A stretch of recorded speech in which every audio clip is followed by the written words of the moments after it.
Hello mga ka-trending, welcome back to ZK Trend. Grabe na nga ang bawat eksena sa teleserye ni Donnie at Belle. Talaga namang grabe rin ang naging revelasyon kung sino ang tunay na killer nga sa mama ni Ling.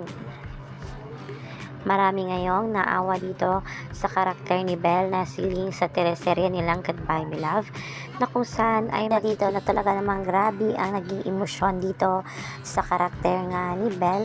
At kawawang-kawawa nga dito ang karakter ni Belle dahil talagang wala namang karamay siya sa mga pangyayari na ito ng mga Chus.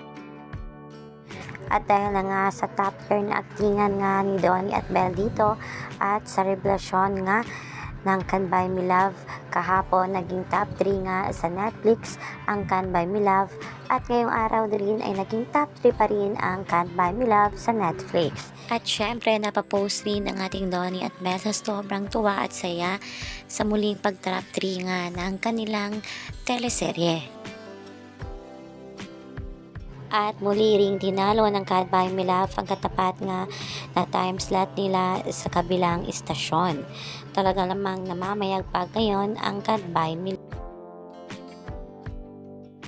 Iyan lang muna ang pa-update natin ngayon mga kabula. Hanggang dito na lang.